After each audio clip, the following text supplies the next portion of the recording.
Te lase, ki že nujno kličejo frizera, bi si vse najrajši populil za te zadnje četrtine. Imam lepo sestavljeno, človeško, normalno, vse potek, kako hočem povedati, kako hočem izostaviti, da je Dončić z drugega planeta, z onega A3 Atlasa, ki zdaj prihaja proti zemeljskemu obličju, a ne, na koncu... Lahko ti tudi kaj poveš. Na koncu moram živcirati zaradi zadnje četrtine. In bilo je bruhala. Kaj je jedla travo. Glavnem, izgleda, je pes bruha vmes. Je seveda, če je gledal basket. No, glavnem. Ja, zmaga je zmaga. Kaj zdaj ne rečem, da ne gledamo v zobe zmagi, ali kaj? Mislim, glis, kar se začenja studio po tekmi, to mi jaz pol pogledal, ker to je treba predelati zdaj. Glavnem, na tak način se tekme nje dobiva, ne me zezati res. Ti imaš 17 pik prednosti v zadnji četrtini in na koncu se tresamo za zmago. Kaj, jaz sem tudi samo človek. Pismo je. Ajde, gremo od začetka, gremo to dati ne iz papira na video. Preden začnem, evo, če so vam podobne analize všeč in če radi zgubljate živce skupaj z mano, vabljeni, da se naročite na moj kanal za podobne analize. Človek bi si rekel, košarka je postranska stvar, je zmiriti živce, familijo, imaš prosti čas, zunaj idi, sonce zahaja, idi v naravo, ti se živcira zaradi basketa, na katerega nimaš vpliva. Prva četrtina.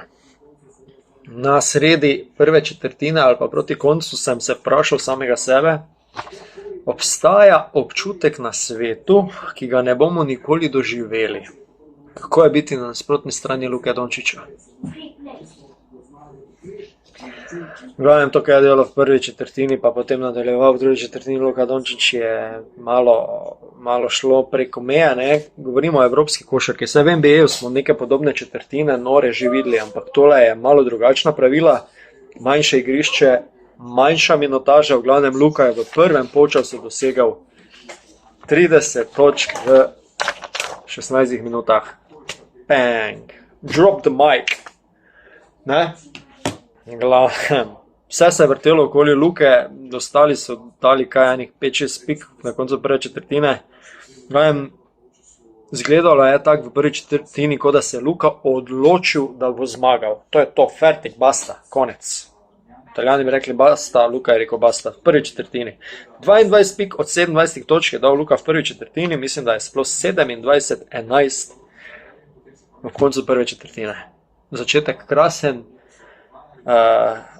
zelo temperamentnemu italijanskemu selektorju se še sanjalo, nekaj se mu je zgodilo in njegovim igralcem, čeprav sem 500% prepričan, da so se pripravili na Dončića, ampak na takega Luko se pa ne moreš pripraviti. Druga četrtina so oni stisnili obrambo, to je bila najbolj agresivna obramba do zdaj nad nami. Prve težave seveda brez Luke, 32-20 vmes.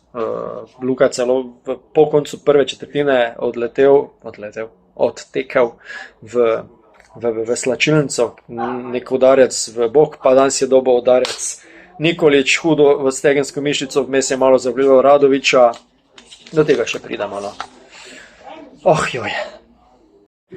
In v tej četrtini je potrebno tudi omeniti Radovića, ki se s parimi akcijami spet izkazal na tekmi, kot da on napreduje v samem prvenstvu, kar je v bistvu odličen znak za CD9 Olimpijo za prihodno sezono. Tu so se pa že vmes tudi ogreli italijanski strelci, so kar zadevali iz trojke.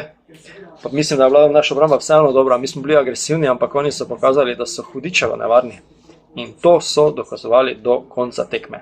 Oni so kaznovali vse napake, mi smo pa vzeli timeout na +7, kar se mi zdi po mojem mnenju malo pozno. To je prvič, kar smo vzeli po mojem mnenju prepozno timeout.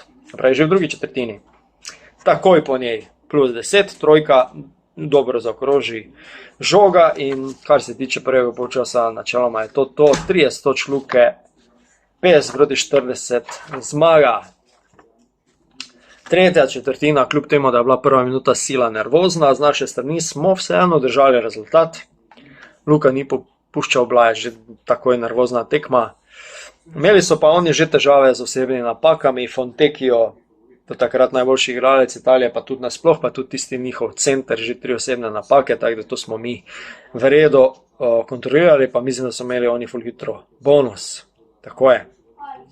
In že na tej fazi tekme, enih 5 minut do konca tretje četrtine, sem si zapisal pohvaliti stroko. Pismo, čeprav se tudi na tej tekmi z marsičem nisem strinjal, še posebej ne, kako smo odigrali zadnjo četrtino, očitno, porka Madonna, nekaj delamo prav. Težko je včasih to priznati, jaz sem tudi kritičen, je to moje osebno mnenje, imam pravico do njega, sem kritičen malo do slovenske stroke, ampak očitno smo nekaj naredili prav, ker smo preko Italijanov in smo prišli naprej in mislim, da je glavni cilj že izpolnjen, ne glede na to, kaj se zgodi na tekmi proti Nemčiji, ker to je namreč naša tekma v top 8, če kdo morda ne ve, top 8 proti Nemčiji. Uvidičevo težko bo. Ampak dobro, prijemo do tega. Omić, od 4 minute do konca do 2 minute do konca, skok v napadu, 3krat, ne enkrat, ne 2krat, 3krat. Tukaj nam je resil marsikatero težavo, marsikateri skok. Super, 72-56. Ob koncu tretje četrtine Luka 35 točk do tega dela. In mes je še Klemen Prepelič zadev to, kar smo od njega pričakovali, oziroma to, kar smo mogoče malo pogrešali na prejšnjih tekmah. Zdaj, če je pravi in če bo nadaljeval tako, vse super, vse 5. Četrta četrtina. Joj, samo enkrat bom to ponovil, to četrtino povzetek in nikoli več, ker mi vzame voljo do vsega. Brez Luke začnemo samozavestno, dobro se začne, malenkost potem 7 minut 40 do konca, tu nekje malo pade koncentracija Luki, zgubi žogo na polovici, nešportna osebna napaka Eda Murića. 2 izmed bolj izkušenih, nespametno, na plus 13 se to zgodilo, se pravi 2 prosta meta za njih, enega, če se ne motim, so izkoristili, pa žoga strani. To na koncu četrta četrtina je izgledala, kot da mi komaj čakamo, da se vse skup konča, oni so še palačni. In pol še pride en Danilo Gallinari, ki je imel popolnoma zadnjo reprezentančno tekmo na tem svetu, se je poslovil namreč po tej tekmi, in on nam da v tem času 9 pik. Izkušeno, lagano.